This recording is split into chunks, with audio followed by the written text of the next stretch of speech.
Hello बच्चों, कैसे हैं आप सभी। तो आज हम शुरू कर रहे हैं अपनी क्लास 9th की मैथ्स की पूरी सीरीज़ शुरू कर रहे हैं। इस सीरीज़ में हम पूरा क्लास 9th का मैथ्स चैप्टर वाइज कवर करेंगे। एक अलग प्लेलिस्ट होगी इसकी।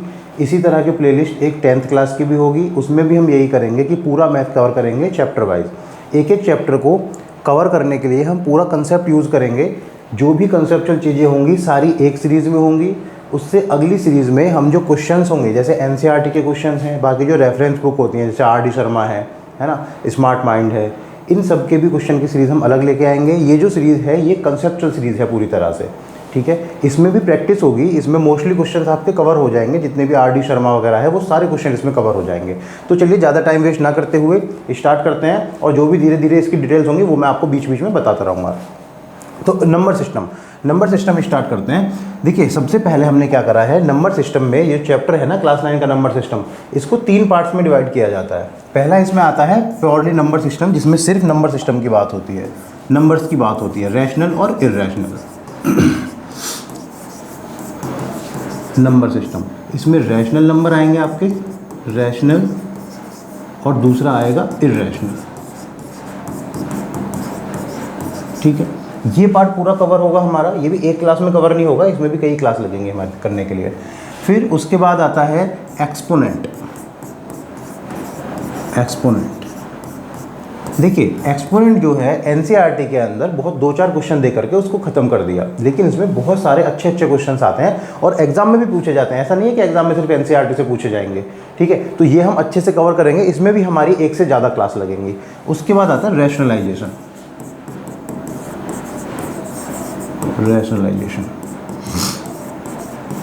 देखिए, जो एक्सपोनेंट है वो तो आपने फिर भी क्लास 8th में कर रखा है, 7th और 8th में, मतलब उससे क्वेश्चंस कुछ अलग आएंगे यहाँ पे, थोड़े से अच्छे लेवल के क्वेश्चंस आएंगे, लेकिन फिर भी रूल्स तो एटलीस्ट आपको पता है पहले से। लेकिन जो रैशनलाइजेशन है वो आपके लिए नया है, तो उसमें हमको थोड़ा सा ज़्यादा फोकस करना पड़ेगा, और फोकस तो सभी पे करेंगे लेकिन इसमें थोड़ा सा ज़्यादा फोकस करना पड़ेगा। तो चलिए स्टार्ट करते हैं नंबर सिस्टम के रैशनल इर्रेशनल वाले पार्ट से। थोड़ा सा आइडिया ले लेते हैं नंबर्स क्या होते हैं उनके बारे में। देखिए, नंबर्स से हम सब फैमिलियर हैं। अगर मैं आपसे पूछूं नंबर को डिफाइन करो, नंबर को डिफाइन करना हो तो कैसे करेंगे। देखो, नंबर जो होते हैं, जैसे अगर आप ये मानो, पहले मान लो इंग्लिश लैंग्वेज है ना, इंग्लिश है, तो इंग्लिश में हमको जो अल्फ़ाबेट होते हैं, इंग्लिश हम लिखते कैसे हैं, किसकी हेल्प से लिखते हैं, इंग्लिश के अल्फ़ाबेट की हेल्प से लिखते हैं। जैसे A, B, C इस तरह से लिखते हैं ना। ऐसे ही मैथ्स के अल्फ़ाबेट होते हैं 1, 2, 0, 3, ये सब मैथ्स के अल्फ़ाबेट होते हैं, ठीक है। तो numbers are the symbols that are used to represent some quantity. किसी भी क्वांटिटी को रिप्रेजेंट करने के लिए नंबर की ज़रूरत पड़ती है, ठीक है।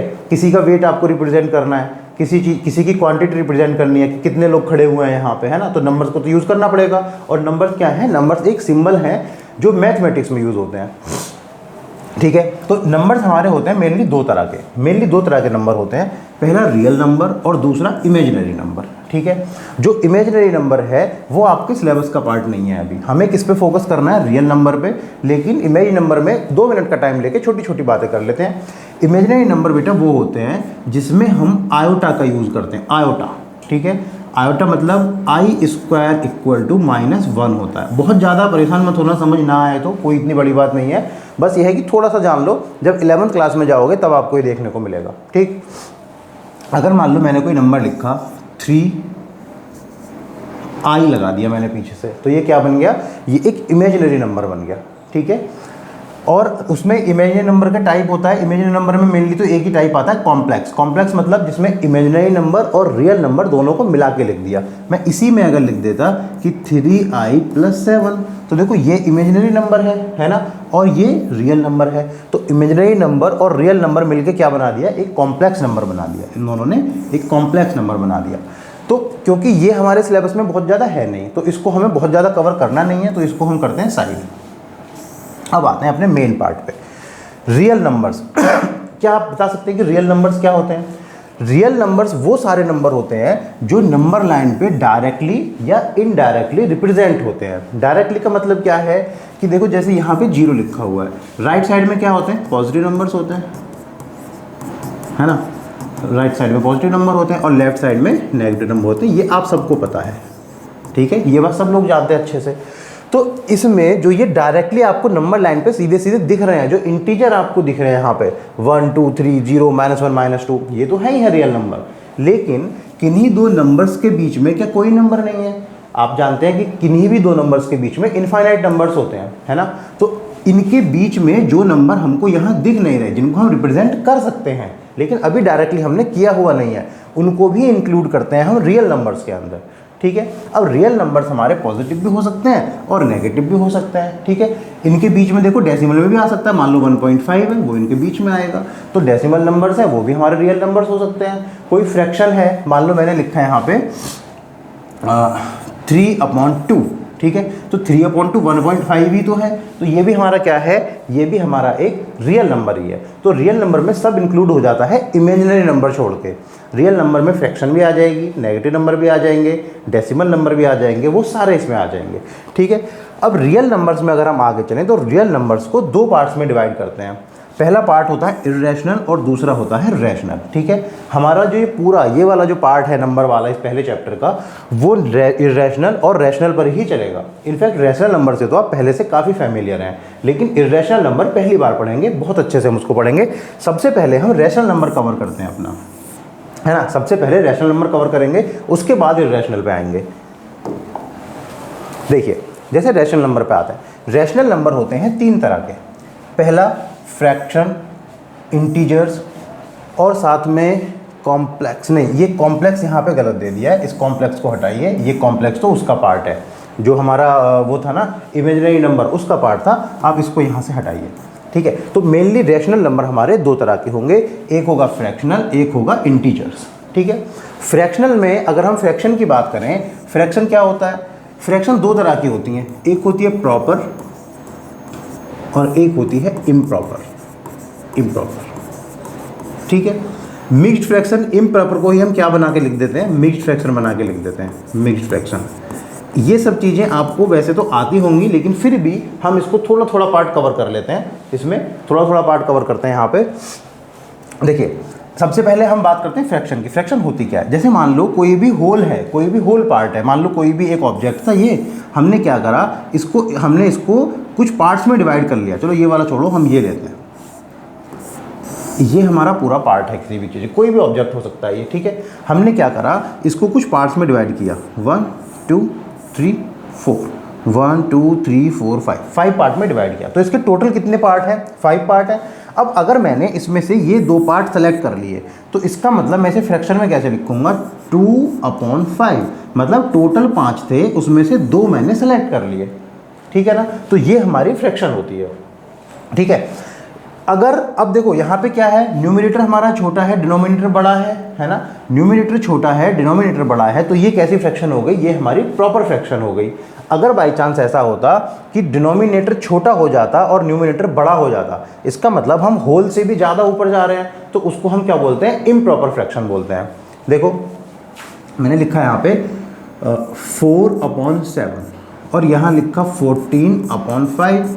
अब यहाँ पे देखो जो न्यूमरेटर है, numerator is less than denominator, और यहाँ पे numerator is greater than denominator, दो चीज़ें हैं यहाँ पे, ठीक है। तो इसका मतलब ये हमारी कौन सी फ्रैक्शन हो गई, ये हो गई प्रॉपर फ्रैक्शन, प्रॉपर। और ये कौन सी है, ये है इम्प्रॉपर फ्रैक्शन, इम्प्रॉपर। ये चीज़ें मैं आपको बता रहा हूँ, लेकिन अगर जिनको भी ये चीज़ें आती हैं वो इस पार्ट को स्किप करके आगे जा सकते हैं वीडियो में, ठीक है, या फिर 2x2 पे देख लेना, ठीक है। अब इसी को हम क्या लिख सकते हैं, इसी को हम मिक्स्ड फ्रैक्शन बना के लिख सकते हैं। आपको पता है मिक्स्ड कैसे बनाते हैं, 14 को डिवाइड करो 5 से, 5 2s are 10, बचा कितना, 4 बचा। तो मिक्स्ड फ्रैक्शन में लिखने का तरीका क्या होता है, कोशेंट, रिमाइंडर और डिवाइजर, ठीक है। कोशेंट हमारा कितना है, कोशेंट 2 है, रिमाइंडर कितना है, 4 है, डिवाइजर तो हमारा 5 था, ठीक है ना। तो ये हमने इसको इम्प्रॉपर को प्रॉपर में लिख लिया, ओ सॉरी, हमने क्या करा, इम्प्रॉपर को मिक्स्ड बना के यहाँ पे लिख लिया, ठीक है। अब अगर हमें वापस इम्प्रॉपर बनाना होता, 5 2s are 10, 10 and 4 14/5 आ जाता। अच्छा, मुझे इसमें कुछ चीज़ें आपको बतानी है, वो बहुत अच्छे से ध्यान रखना, काफ़ी बच्चों को कन्फ्यूजन होती है। जैसे मान लो मैंने फिर से एक में फ्रैक्शन लिखी 17/5।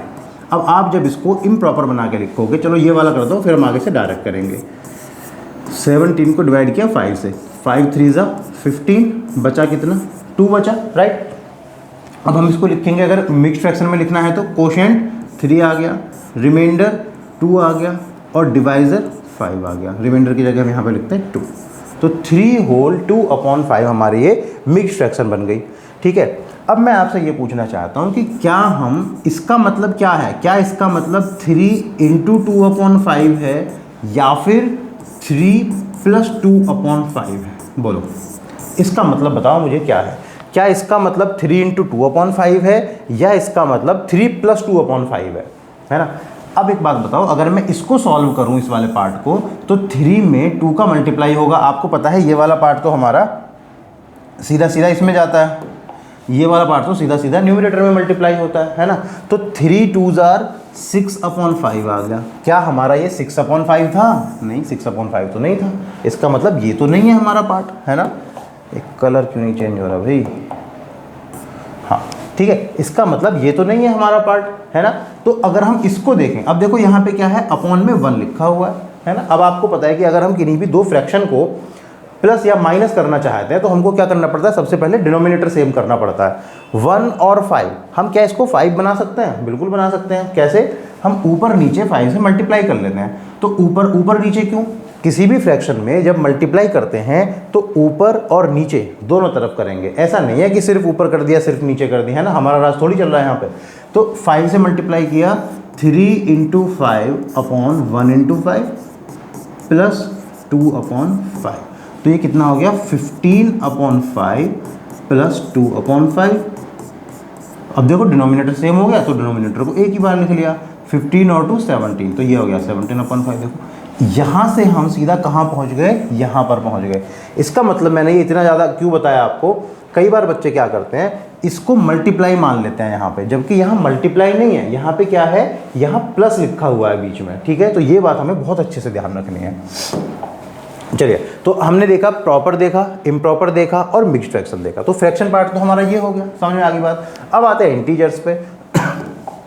इंटीजर्स तो बहुत नॉर्मल है, जो भी हमारी नंबर लाइन है उस पर जितने भी नंबर हमको डायरेक्टली दिख रहे हैं, ठीक है, वो सारे इंटीजर होते हैं।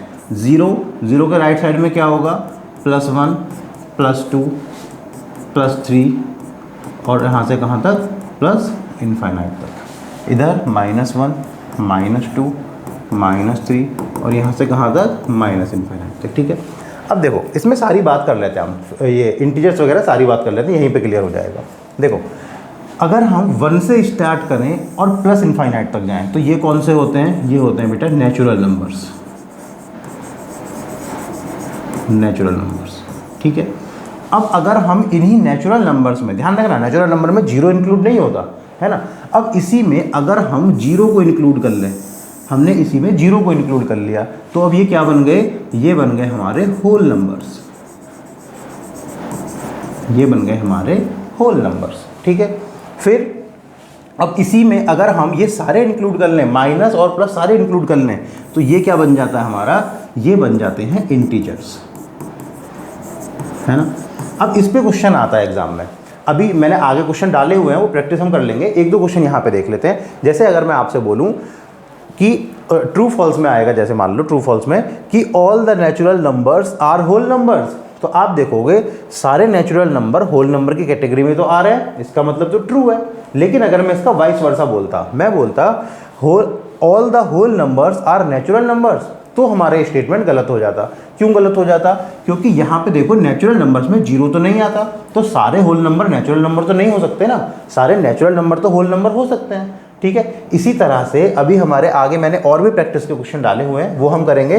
फिलहाल ये देखो कि नेचुरल नंबर, होल नंबर और इंटीजर्स, ये आपको समझ आया या नहीं आया, ठीक है। वैसे तो ये पुरानी बातें हैं सारी, 8th क्लास तक हम ये सारी चीज़ें कर चुके होते हैं, फिर भी हम सभी चीज़ों को टच करते हुए चलेंगे, ठीक है। तो हमने इंटीजर देख लिया अभी, ठीक है। अब इंटीजर कौन कौन से देखो, 0 के जो लेफ्ट में थे वो तो हो गए नेगेटिव इंटीजर। 0 एक इंटीजर होता है, कई बार इसमें लोग डाउट करते हैं कि 0 एक इंटीजर है या नहीं। अरे है, 0 बिल्कुल है, इंटीजर है 0, कोई डाउट नहीं है इस बात में, ठीक है। उसके बाद जो 0 के राइट साइड में है वो सारे क्या हो गए, वो सारे के सारे पॉजिटिव इंटीजर्स हो गए हमारे, ठीक है। अभी हमने नंबर लाइन पे देखा था। अब पॉजिटिव में उसके बाद देखो होल नंबर और नेचुरल नंबर, मैंने अभी आपको बताया 1 से लेकर के इनफाइनाइट तक हम जाएंगे तो वो क्या होते हैं, नेचुरल नंबर होते हैं। अगर आप उसी में जीरो भी इंक्लूड कर लो तो वो क्या बन जाते हैं, वो हमारे होल नंबर बन जाते हैं। ठीक है, फिर नेचुरल नंबर में दो आते हैं, प्राइम और कंपोजिट। इसके बारे में थोड़ी सी बात करते हैं। चलो नेक्स्ट स्लाइड पर करते हैं। देखो नेचुरल नंबर में हमारे आते हैं प्राइम और कंपोजिट, है ना। प्राइम नंबर वो होते हैं ओनली टू फैक्टर्स हों जिनके, सिर्फ टू फैक्टर, ना तो टू से कम और ना तो टू से ज़्यादा। ध्यान रखना, टू से कम भी नहीं काम चलेगा और टू से ज़्यादा भी काम नहीं चलेगा, तो वो होते हैं प्राइम नंबर्स। देखो कैसे, जैसे मैंने यहाँ पे लिखा, सबसे पहले मान लो मैंने लिखा 2, ठीक है। क्या आप 2 को किस किस नंबर से डिवाइड कर सकते हो? डिवाइड का मतलब है रिमाइंडर नहीं बचना चाहिए, कंप्लीटली डिवाइड होना चाहिए, ठीक है। कंप्लीटली डिवाइड तो सब जानते हैं। तो अगर हम 2 को देखें तो 2 सिर्फ किस किस से डिवाइड होगा? एक तो 1 से डिवाइड होगा और दूसरा 2 से डिवाइड होगा। क्या ये किसी और से डिवाइड हो सकता है? नहीं। तो ऐसे नंबर्स जिनसे कोई एक गिवन नंबर डिवाइड होता है उन्हें क्या बोलते हैं इसके बेटा? उनको बोलते हैं फैक्टर्स, ठीक है। तो 2 के कितने फैक्टर हो गए? 2 के सिर्फ 2 फैक्टर है। तो क्या हमारा 2 प्राइम नंबर है? बिल्कुल है, क्योंकि यहाँ पे 2 के 2 फैक्टर हैं, सिर्फ 2 से ना कम है ना ज़्यादा है। अब मैं यहाँ पे अगर लिख लेता मान लो 5, है ना, तो 5 जो है हमारा, देखो 5 किस किस से डिवाइड होगा? सिर्फ 1 से होगा और 5 से होगा। क्या किसी और नंबर से डिवाइड हो सकता है? फिर से बोल रहा हूँ, डिवाइड होने का मतलब है कंप्लीटली डिवाइड होना, कोई रिमाइंडर नहीं बचना चाहिए, ठीक है। तो ये भी क्या हो गया हमारे, इसके भी ये 2 फैक्टर हो गए, है ना। तो ये भी हमारा क्या हो गया बेटा? ये भी हमारा प्राइम नंबर हो गया, ठीक है। ऐसे सारे नंबर्स जिनके सिर्फ 2 फैक्टर होते हैं, मतलब कि वो सिर्फ 2 नंबर से डिवाइड होते हैं, एक तो खुद और एक 1, उनको हम क्या बोलते हैं? उनको प्राइम नंबर बोलते हैं। कौन कौन से होते हैं प्राइम नंबर? 2, 3, 5, 7, 11, 13, ये सारे प्राइम नंबर होते हैं। आगे चलते चले जाओ। आपको क्या करना है, 1 से लेकर के 100 के बीच में जितने भी प्राइम नंबर होते हैं वो सारे आपको याद होने चाहिए, प्राइम नंबर्स, क्योंकि देखो इनकी बहुत ज़रूरत पड़ने वाली है। हम प्राइम फैक्टराइजेशन करते हैं, उसमें भी इनकी ज़रूरत पड़ती है, हर जगह इनकी ज़रूरत पड़ती है, ठीक है। तो 1 से लेके 100 के बीच में हमको सारे प्राइम नंबर याद होने चाहिए, कौन कौन से प्राइम नंबर होते हैं। जैसे अगर मैं अभी आपसे पूछ लूँ कि क्या हमारा 87 प्राइम है या नहीं, अभी कंफ्यूज हो जाओगे 1 मिनट में, है ना। लेकिन हमको देखना है 8, 7, 15, 15 तो 3 से डिवाइड होता है। अब अगर ये 3 से डिवाइड हो गया तो 1 से तो है ही है डिवाइड, और ये खुद से भी डिवाइड है, और साथ में हमने देखा 3 से भी डिवाइड हो गया। तो क्या ये प्राइम नंबर है? बिल्कुल भी नहीं है। लेकिन देखो देखने से, अगर हमको याद ना हो, हमें पहले से प्रैक्टिस ना हो, तो ऐसा लग रहा है कि ये तो एक प्राइम नंबर है ना, लेकिन ये प्राइम नंबर नहीं है। तो ऐसे ही हमको 1 से 100 के बीच में सारे प्राइम नंबर याद होने चाहिए। और अगर आपको कोई प्रॉब्लम आती है नीचे कमेंट में डाल देना कि प्राइम नंबर की लिस्ट डालनी है, मैं इसको टेलीग्राम ग्रुप में अटैच कर दूंगा, ठीक है। चलिए अब आते हैं कंपोजिट नंबर पे। तो देखो कंपोजिट नंबर क्या होते हैं? ऐसे नंबर्स जिनके 2 से ज़्यादा फैक्टर होते हैं, है ना। ऐसे नंबर्स जिनके 2 से ज़्यादा फैक्टर होते हैं उनको हम कंपोजिट नंबर बोलते हैं। जैसे मैंने बात करी यहाँ पे 4, अगर मैं 4 की बात करूँ, आप इसके फैक्टर बताओ क्या क्या हो सकते हैं। फिर से देखो फैक्टर क्या होते हैं? ऐसे नंबर जो इस नंबर को डिवाइड कर सकते हैं वो सभी इसके फैक्टर होंगे, ठीक है। तो देखो 1 तो सबका फैक्टर होता है, कोई नंबर ऐसा नहीं जिसका 1 फैक्टर ना होता हो। उसके बाद 4 का और फैक्टर हो जाएगा 2, और 4 का अपने आप में 4। तो क्या 2 से ज़्यादा नहीं हो गए? इसके तो 3 फैक्टर हो गए। तो ये कौन सा हो गया? कंपोजिट नंबर हो गया। सीधी सी बात है, वो वाले नंबर्स जिनके 2 से ज़्यादा फैक्टर होते हैं हम उनको बोलते हैं कंपोजिट नंबर्स, ठीक है। अब देखो, अब हम थोड़े से 1 की बात करते हैं कि 1 बताओ क्या है। क्या 1 कंपोजिट है? क्या 1 कंपोजिट है या फिर 1 हमारा प्राइम है ना। अब देखो कंपोजिट होता तो 2 से ज़्यादा फैक्टर होने चाहिए थे, कम से कम 3 फैक्टर होने चाहिए थे। तो ये तो नहीं है कंपोजिट, तो क्योंकि इसका तो एक ही फैक्टर बेचारे का 1 से तो डिवाइड होता है सिर्फ ये, है ना। और अगर प्राइम होना था तो एटलीस्ट 2 फैक्टर तो होने चाहिए थे। ये तो सिर्फ एक ही फैक्टर है, सिर्फ 1 से डिवाइड होता है। इसमें तो क्या खुद और क्या 1, है ना, एक ही है ये तो ना तो बेटा ये कंपोजिट है ना ये प्राइम है। तो हमको देखना है कि 1 is neither composite nor prime, ठीक है। 1 is neither composite nor prime, ध्यान रखना ये बात, ठीक। चलो ये हमने बात कर ली सारी प्राइम और कंपोजिट की। आगे देखते हैं क्या है, ठीक है। तो ये यहाँ से हम ये वाला पार्ट पूरा कर चुके हैं। इस पर भी और भी क्वेश्चंस आएंगे, वो मैं सारे आपको कराता रहूँगा धीरे धीरे। अब देखो सम इंपॉर्टेंट फैक्ट्स, ये फैक्ट्स हैं आपको बहुत नॉर्मल फैक्ट है, कोई बहुत बड़ी बात नहीं है, लेकिन फिर भी एक बार देख लेते हैं। 1 is neither prime nor composite, जो 1 है वो ना तो प्राइम है नॉर कंपोजिट है, अभी अभी हमने देखा था पीछे। उसके बाद the only even prime number is 2। इसको देखो, जितने भी प्राइम नंबर होते हैं 2 को छोड़ करके जितने भी प्राइम नंबर हैं वो सारे के सारे ऑड होते हैं। कोई भी नंबर उठा लो आप, जैसे 2 के बाद 3, 5 है ना, तो वो सारे क्या होते हैं, ऑड होते हैं। सिर्फ 2 एक ऐसा नंबर है जो इवन भी है और प्राइम भी है। अब एक बात बताओ, मैंने कोई भी नंबर लिया, भाई इवन नंबर किन्हें कहते हैं, जो 2 से डिवाइड होते हैं, इवन नंबर वो होते हैं, है ना। तो 2 तो ऑब्वियसली इवन नंबर का एक फैक्टर हो ही गया 2, है ना। 1 सबका एक फैक्टर होता ही है, और वो जो नंबर है जिसकी हम बात कर रहे हैं वो नंबर भी तो अपने आप का एक फैक्टर हुआ ना, नंबर इटसेल्फ, ये भी तो अपने आप का एक फैक्टर हुआ ना। तो किसी भी इवन नंबर के तो 3 फैक्टर हो ही जाएंगे, तो वो तो कभी भी प्राइम नंबर होने से रहा। 2 से ज़्यादा फैक्टर हो गए उसके, है ना, वो कभी भी प्राइम नंबर होने से रहा। तो हमने यहाँ पे देखा कि the only even prime number is 2। ठीक है, आगे आते हैं, स्मॉलेस्ट प्राइम नंबर इज 2। भाई 2 से छोटा प्राइम नंबर तो है ही नहीं। अगर हम नेगेटिव की बात नहीं कर रहे, मतलब नंबर्स को ऐसे बोला जाता है कि नेगेटिव और पॉजिटिव वो होते सेम ही है। ठीक है, तो अगर हम बात करें सबसे छोटा जो प्राइम नंबर होता है वो 2 होता है। स्मॉलेस्ट कंपोजिट नंबर, देखो 1 क्या प्राइम था या कंपोजिट था, कुछ भी नहीं था।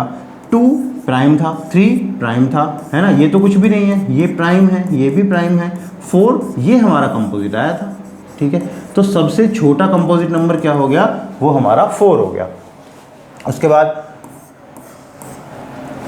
बाद 0 is considered as even number. जो 0 होता है, अब देखो थोड़ा सा इस पर डिस्कशन करते हैं। 0 पे, 0 को कुछ लोग मानते हैं कि ये ऑड है, कुछ लोग मानते हैं इवन है, कुछ लोग मानते हैं कुछ भी नहीं है। मतलब ऑड तो खैर कोई नहीं मानता, ज़्यादातर लोग ये कहते हैं कि 0 इवन होता है ना। और कुछ लोग बोलते हैं कि 0 ना तो इवन है ना तो ऑड है। उसके अलग अलग रीज़न है, सबके अपने अपने आर्ग्यूमेंट हैं। फिलहाल के लिए सबसे ज़्यादा जो एक्सेप्टेबल है वो ये है कि 0 is considered as an integer, तो है ही है, 0 is considered as an even number. Integer तो मैंने आपको अभी पहले भी बताया था कि 0 इंटीजर तो होता ही होता है। ठीक है, अब बस हमको ये देखना है कि 0 जो है वो इवन नंबर भी है। ठीक है, इसके लिए आर्गुमेंट देखो ये दिया जाता है कि अगर मैं 0 में कुछ, देखो असल में इवन नंबर होते क्या हैं, जिनको हम 2 से डिवाइड करते हैं, 2 से डिवाइड हो सकते हैं, वो सारे इवन नंबर होते हैं विदाउट लीविंग एनी रिमाइंडर। ठीक है, अब मैंने मान लो 0 है, 0 को मैंने 2 से डिवाइड किया, तो 0 को हम किसी भी नंबर से डिवाइड करते हैं तो क्या आ जाता है, 0 ही आ जाता है। कोई रिमाइंडर बचा क्या, कुछ भी रिमाइंडर नहीं बचा। तो इसका मतलब ये एक इवन नंबर है। इसके लिए और भी आर्गूमेंट दिए जाते हैं। अगर आपको बहुत अच्छे से समझना है तो मैं इसके लिए अलग वीडियो बना दूंगा, आप प्लीज़ कमेंट कर देना, इसके लिए एक अलग वीडियो लेके आएंगे। चलिए अब देखिए, आइडेंटिफाई ट्रू एंड फॉल्स, मैंने बोला था ना उस पे बेस्ड क्वेश्चन आएंगे, ट्रू और फॉल्स बेस्ड क्वेश्चन आएंगे। ठीक है, चलो स्टार्ट करते हैं। ट्रू और false. Every whole number is a natural number. क्या सारे होल नंबर नेचुरल नंबर होते हैं? फिर से हम नंबर लाइन ड्रॉ कर लेते हैं छोटी सी, अपने लिए देखने के लिए आसानी हो जाएगी। 0 +1 +2 +3 -1 -2 -3 ऐसे चलते रहेंगे। तो ठीक है, ये कहते हैं every whole number is a natural number. सारे होल नंबर नेचुरल नंबर हैं क्या? बिल्कुल भी नहीं है। कैसे? होल नंबर में तो 0 भी इंक्लूड होता है, यहाँ से होते हैं होल नंबर्स तो, और यहाँ से होते हैं नेचुरल नंबर्स। ठीक है, इसका मतलब सारे नेचुरल नंबर होल नंबर्स तो हैं, लेकिन सारे होल नंबर नेचुरल नंबर नहीं है, क्योंकि 0 बाहर आ जाता है। तो ये हमारा कैसा बन गया? ये हमारा फॉल्स बन गया। Every integer is a rational number. हर एक इंटीजर रैशनल नंबर होता है क्या? बिल्कुल होता है रैशनल नंबर। चलो रैशनल नंबर का एक काम करो, ये वाला अभी आप पेंडिंग में डालो, क्योंकि रैशनल नंबर अभी हम डिस्कशन करेंगे, रैशनल नंबर क्या होते हैं, कैसे डिफाइन करते हैं, उसके बाद हम इसको आएंगे। वैसे ये वाला ट्रू है। ठीक है, every rational number is an integer. हर एक रैशनल नंबर इंटीजर होता है क्या? नहीं होता। असल में देखो थोड़ा सा, चलो आगे डिस्कस करेंगे इसको, फिर बहुत ज़्यादा हो जाएगा, आगे डिस्कस करेंगे रैशनल नंबर को। ये दोनों आप अभी पेंडिंग में रखो, वापस आएंगे हम, वापस आके यहाँ पे सॉल्व करेंगे। Every natural number is a whole number. सारे नेचुरल नंबर होल नंबर होते हैं क्या? बिल्कुल सही बात है, बिल्कुल होते हैं, ट्रू। देखो सारे नेचुरल नंबर होल नंबर हैं, बिल्कुल ट्रू है। ठीक है, every integer is whole number. सारे इंटीजर होल नंबर होते हैं क्या? नहीं हो सकते। कैसे नहीं हो सकते? देखो इंटीजर तो बेटा माइनस वाले भी प्लस वाले भी ये सारे इंटीजर हैं हमारे, यहाँ से लेकर के यहाँ तक ये सारे के सारे इंटीजर हैं। ठीक है, लेकिन इन्होंने लिखा है every integer is a whole number. नहीं भाई, होल नंबर तो 0 से स्टार्ट होते हैं, नेगेटिव वाले तो होल नंबर में काउंट ही नहीं होते, है ना। तो ये हमारा क्या हो गया? ये हमारा फॉल्स हो गया। Every rational number is a whole number. अब ये फिर से रैशनल नंबर वाला आ गया, इसकी हम बात बाद में करेंगे। ध्यान रखना, ये 1 2 और ये 3, ये तीनों अभी हम रैशनल नंबर पढ़ के वापस यहाँ पे आएंगे, फिर इनका डिस्कशन करेंगे। चलिए रैशनल नंबर्स, अब आती है बात रैशनल नंबर की, इसी पे बेस्ड सारे पीछे के क्वेश्चंस हैं। इर्रेशनल हम अगली वीडियो में करेंगे, इसमें रैशनल नंबर हम करना स्टार्ट करते हैं। देखो भाई रैशनल नंबर क्या होते हैं? ऐसे सभी नंबर्स, ध्यान से सुनना, दो कंडीशन है, ऐसे सभी नंबर्स जिनको हम P अपॉन क्यू की फॉर्म में लिख सकते हैं, P अपॉन क्यू। हाँ, मतलब जैसे मैंने लिखा 4 अपॉन 5, तो ये P हो गया, ये Q हो गया, बिल्कुल रैशनल नंबर है ये। लेकिन सिर्फ इससे काम नहीं चलता, ऐसे तो फिर P अपॉन क्यू की फॉर्म में तो हम सबको लिख सकते थे, क्योंकि अपॉन में 1 तो हर किसी में लगा सकते हैं। अब मैं यहाँ पे बोल दूँ कि √3 है और अपॉन में 1 लिख दिया मैंने, तो क्या ये रैशनल नंबर बन जाएगा? नहीं बनेगा, लेकिन P अपॉन क्यू की फॉर्म में तो है। इसलिए दूसरी कंडीशन पे ध्यान दो, Q is not equal to 0। एक कंडीशन तो ये होनी चाहिए कि जैसे हमने P अपॉन क्यू लिखा है, तो मतलब डिनोमिनेटर 0 नहीं होना चाहिए हमारा, जो डिनोमिनेटर है, डिनोमिनेटर वो हमारा 0 नहीं हो सकता, ठीक है। फिर decimal expansion is either terminating और रिकरिंग। देखो इसमें एक कंडीशन हमने छोड़ दी, यहाँ पे एक कंडीशन और लिखो पहले आप, डेसिमल वाले से पहले यहाँ पे लिखो P एंड Q, ये दोनों क्या होने चाहिए? इंटीजर्स होने चाहिए, ये दोनों इंटीजर्स होने चाहिए, ठीक है। तो अगर हमने कोई भी नंबर देखा, हमने देखा कि 3/7 लिखा हुआ है, अब हम पहचानना चाहते हैं कि ये रैशनल है या नहीं है, रैशनल या इरैशनल है, ठीक है। तो हमने देखा P अपॉन क्यू की फॉर्म है, हाँ जी बिल्कुल है P अपॉन क्यू की फॉर्म। तो क्या P और Q दोनों के दोनों इंटीजर हैं? देख लो, इंटीजर है, पॉजिटिव इंटीजर है, दोनों नेगेटिव भी हो सकते थे, दोनों इंटीजर है। Q 0 तो नहीं है, नहीं Q 0 भी नहीं है, इसका मतलब ये क्या बन गया? हमारा रैशनल नंबर बन गया, ठीक है। लेकिन अगर मान लो मैं यहाँ पे लिखता √3/4, ठीक है, P अपॉन क्यू की फॉर्म में है, हाँ जी बिल्कुल है P अपॉन क्यू की फॉर्म में। क्या Q 0 है? नहीं Q 0 तो नहीं है, दूसरी कंडीशन भी सेटिस्फाई हो गई। लेकिन जब मैंने देखा Q तो इंटीजर है लेकिन P तो इंटीजर नहीं है, आप 3 का स्क्वायर रूट निकाल नहीं सकते, पूरा पूरा डेसिमल में आएगा आंसर आपका, और वो भी आएगा ऐसा कि कभी एंड नहीं होगा, वो अभी उसकी भी बात करेंगे हम, है ना, वो कभी एंड भी नहीं होगा। तो इसका मतलब जो हमारा ये नंबर बना पूरा का पूरा, ये नंबर हमारा इर्रेशनल बन गया, इर्रेशनल बन गया, मतलब रैशनल तो नहीं है। अब इर्रेशनल की आगे बात करेंगे क्या होते हैं इर्रेशनल, रैशनल तो नहीं है, इसलिए हमने इसको इर्रेशनल बोल दिया, ठीक है। और देखो एग्जांपल देखते हैं, अगर मैंने बोला √7/8 और एक मैंने बोला √16/3। अब देखो √7/8 क्या हमारा यहाँ पे P अपॉन क्यू फॉर्म है? बिल्कुल है P अपॉन क्यू फॉर्म। क्या P और Q, क्या हमारा Q 0 है? नहीं Q 0 तो नहीं है, दो कंडीशन सेटिस्फाई हो गई। तीसरी पे आए थे कि P और Q क्या दोनों के दोनों इंटीजर हैं? बेटा Q 8 तो इंटीजर है, लेकिन क्या √7 डेसिमल के यूज के बिना निकाला जा सकता है क्या? नहीं निकलेगा, है ना। और डेसिमल भी कैसा वाला आएगा? जो कभी एंड ही नहीं होगा। आप इसका स्क्वायर रूट अगर निकालेंगे, आपने 8th क्लास में लॉन्ग डिवीजन मेथड पढ़ा था, है ना, तो उस लॉन्ग डिवीजन मेथड से आप चाहो तो इसका स्क्वायर रूट निकाल के देख सकते हो। अब इसी वीडियो में तो हम नहीं कर सकते क्योंकि बहुत लंबी वीडियो हो जाएगी, नहीं तो अगर आपको चाहिए तो हम अलग से एक क्लास इसके लिए बना सकते हैं, लॉन्ग डिवीजन मेथड वाली।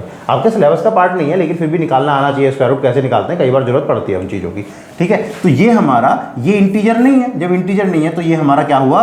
रैशनल नंबर नहीं है, ये हमारा रैशनल नहीं है। यहाँ पे देखते हैं बेटा, जो हमारा 16 है स्क्वायर रूट के अंदर, उसका देखो स्क्वायर रूट तो प्रॉपरली 4 आ जाएगा, स्क्वायर रूट आपको निकालना आता है, ठीक है। ये 4 हो गया, अपॉन में 3 है। अब देखो इसकी कंडीशंस क्या क्या बनी, P अपॉन क्यू की फॉर्म में है, हाँ जी बिल्कुल है। Q 0 तो नहीं है, नहीं 0 भी नहीं है, ठीक है। और क्या P और Q दोनों इंटीजर हैं? हाँ जी इंटीजर हैं। तो ये क्या बन गया हमारा? ये रैशनल नंबर बन गया।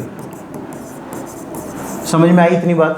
ठीक है, रैशनल नंबर क्या होते हैं समझ में आई। हमको पहले तो ये कंडीशन देखनी है कि क्या P अपॉन क्यू की फॉर्म में है, P अपॉन क्यू की फॉर्म चेक करनी है। क्या जो डिनोमिनेटर है, मतलब जो Q है, वो 0 तो नहीं है, ये देखना है। अच्छा 0 क्यों नहीं होना चाहिए? क्योंकि अगर कोई भी नंबर 0 होगा तो वो इनफाइनाइट बन जाएगा डिनोमिनेटर में, अगर 0 होगा। मान लो मैंने लिखा 4/0, तो ये क्या बन गया? ये तो इनफाइनाइट बन गया, है ना। किसी भी नंबर को अगर हम 0 से डिवाइड कर दें तो वो इनफाइनाइट बन जाता है, तो हमें इनफाइनाइट पे तो जाना नहीं है अभी, इसलिए Q 0 नहीं हो सकता।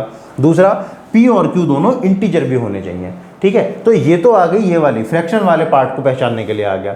अब अगर हमको डेसिमल वाला पार्ट पहचानना होता, देखो डेसिमल में क्या है, decimal expansion is either terminating और रिकरिंग। देखो भाई ये भी हम शुरू करते हैं। इसमें क्या कह रहे हैं बेटा, इसमें ये कह रहे हैं आपसे कि दो तरह के डेसिमल नंबर होते हैं। एक तो मैंने लिखा जैसे 3.578, एक मैंने लिखा 3.33333, ये चलता जाएगा इनफाइनाइट टाइम्स, ठीक है। तो देखो ये एंड हो गया, एंड होना, टर्मिनेट होने का मतलब क्या होता है? एंड होना। तो ये कैसा डेसिमल एक्सपेंशन है? ये है टर्मिनेटिंग डेसिमल एक्सपेंशन, टर्मिनेटिंग, ये है टर्मिनेटिंग डेसिमल एक्सपेंशन। और ये कैसा है, ये है नॉन टर्मिनेटिंग, ये है नॉन टर्मिनेटिंग। ठीक है, अच्छा एक सेकेंड रुको, मैं एक और लिखता हूँ यहाँ पे। मैंने मान लो लिखा 5.1354279852134721 डॉट डॉट डॉट इन्फाइनाइट। अब इन दोनों में अंतर देखो, पहले ये बताओ ये क्या टर्मिनेटिंग है नॉन टर्मिनेटिंग है? ये भी नॉन टर्मिनेटिंग है, टर्मिनेट तो नहीं हो रहा है कहीं भी, है ना। ये भी कैसा है, नॉन टर्मिनेटिंग है। ठीक है, तो देखो ये भी नॉन टर्मिनेटिंग, ये भी नॉन टर्मिनेटिंग और ये टर्मिनेटिंग। तो इतना तो हमको समझ आ चुका है कि टर्मिनेटिंग मतलब ऐसा डेसिमल एक्सपेंशन जो दो डेसिमल के 2 place, 3 place, 4 place, 5 place, 6 place, 10 place, कितने भी प्लेस के बाद एंड हो जाए, तो उसको हम बोलते हैं टर्मिनेटिंग डेसिमल, राइट। अब ये है नॉन टर्मिनेटिंग। यहाँ पे हमने देखा कि ये तो कभी एंड नहीं हो रहा है, इनफाइनाइट तक जा रहा है, नॉन टर्मिनेटिंग है। और ये भी हमारा कभी एंड नहीं हो रहा है, इनफाइनाइट तक जा रहा है, तो ये भी नॉन टर्मिनेटिंग है। लेकिन ध्यान देना दोनों में अंतर है। इसमें जो 3 है, जो डेसिमल के बाद वाला प्लेस है, वो बार बार रिपीट हो रहा है। ठीक है, तो इसको हम बोलते हैं रिकरिंग डेसिमल एक्सपेंशन। मतलब रिकरिंग मतलब एक ही डेसिमल के बाद कोई भी चीज़ ग्रुप ऑफ डिजिट्स भी हो सकता है या फिर सिंगल डिजिट भी हो सकती है। वो जब रिपीट होना शुरू हो जाती है बार बार, तो उसको हम बोलते हैं नॉन टर्मिनेटिंग बट रिकरिंग। ठीक है, और यहाँ पे हम बोलते हैं non terminating and not recurring and non recurring. ठीक है, इन बात को दोनों को ध्यान से रखना, non terminating and non recurring. ठीक है ना। तो हमने ये देखा कि जो हमारे डेसिमल एक्सपेंशन होता है रैशनल नंबर्स का, वो या तो टर्मिनेटिंग होगा, अगर उसका डेसिमल एक्सपेंशन टर्मिनेटिंग है तो वो रैशनल नंबर है, या फिर नॉन टर्मिनेटिंग हो सकता है लेकिन रिकरिंग वाला होना चाहिए। तो ये जो दोनों हैं हमारे, ये वाले दोनों, ये दोनों हमारे रैशनल नंबर के डेसिमल एक्सपेंशन होते हैं, रैशनल नंबर। ये दोनों हमारे रैशनल नंबर के डेसिमल एक्सपेंशन होते हैं। जो ये वाला डेसिमल एक्सपेंशन होता है ये इर्रेशनल नंबर का होता है। ठीक है, अभी दोबारा भी पढ़ेंगे हमें रैशनल नंबर को। ये हमारा इर्रेशनल नंबर का डेसिमल एक्सपेंशन होता है। ठीक है, चलिए तो अब अभी यहाँ पे आएंगे डेसिमल एक्सपेंशन में 1 मिनट के लिए। अभी हम थोड़ा सा वेरीफाई कर लेते हैं अपना एक बार। हमारे 2 तरह के नंबर हुए रियल नंबर, एक तो रैशनल, एक हुआ इर्रेशनल, है ना। इसकी समरी देख लेते हैं फटाफट, फिर हम आगे चलेंगे। तो रैशनल नंबर जो हमारा हुआ वो हुआ कि P/Q फॉर्म में लिख सकते हैं। Q जो है वो 0 नहीं होना चाहिए और P और Q दोनों के दोनों क्या होने चाहिए बेटा, इंटीजर होने चाहिए। ये तो 3 कंडीशन हो गई। अगर डेसिमल एक्सपेंशन है तो डेसिमल एक्सपेंशन जो होता है हमारा, डेसिमल एक्सपेंशन वो या तो टर्मिनेटिंग हो या फिर नॉन टर्मिनेटिंग है तो कोई बात नहीं, हो तो सकता है लेकिन रिकरिंग होना चाहिए, है ना। नॉन टर्मिनेटिंग है तो रिकरिंग होना चाहिए। इर्रेशनल नंबर में क्या होता है, इसका डेसिमल एक्सपेंशन, रैशनल नंबर हम दोबारा वापस पढ़ेंगे बाद में एक बार अच्छे से, यहीं पे थोड़ा सा देख लेते हैं कंपेयर करने के लिए। इर्रेशनल नंबर में जो डेसिमल एक्सपेंशन है वो हमारा नॉन रिकरिंग होता है। ठीक है, ना तो टर्मिनेटिंग होगा, वो कभी एंड नहीं होगा, और ना ही वो हमारा रिपीट होना स्टार्ट होगा। ठीक है, और P/Q फॉर्म में लिख तो सकते हैं लेकिन या तो P और या तो Q, कोई ना कोई ऐसा होगा जो इंटीजर नहीं है। ठीक है, तो उसको हम क्या बोलेंगे, इर्रेशनल नंबर बोलेंगे। P/Q, P और Q is not an integer, और साथ में डेसिमल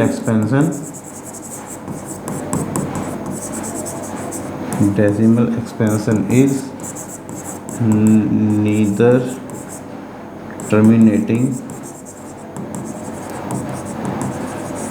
नॉर रिकरिंग। ठीक है, ये हमने दोनों का एक साथ कंपेयर देख लिया। चलिए आगे चलते हैं। अब देखो express 7/n decimal expansion form. चलिए बहुत वीडियो लंबी हो रही है तो हम क्या करते हैं, इसको नेक्स्ट पार्ट में कंटिन्यू करेंगे। ठीक है, अभी हमने क्या देख लिया, नंबर्स का पूरा पार्ट कर लिया। अब हम डेसिमल एक्सपेंशन देखेंगे। वैसे तो बहुत आराम से कर सकते हैं, एक कर लेते हैं हम इसको, बहुत लंबी वीडियो हो रही है, इसके बाद अगली वीडियो में अच्छे से एक्सप्लेन करेंगे।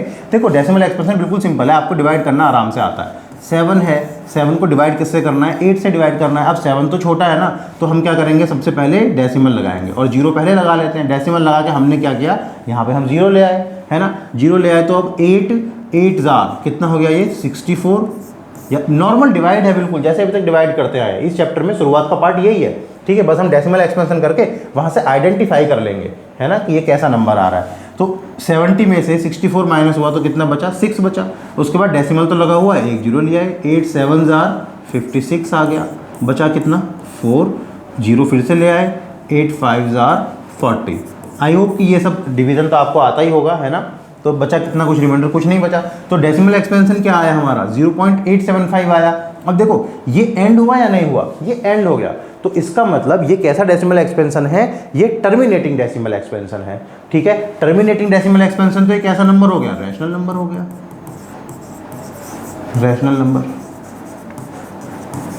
ठीक है। चलिए अब देखो इसमें अभी काफ़ी बचा है ये वाला पार्ट हमारा।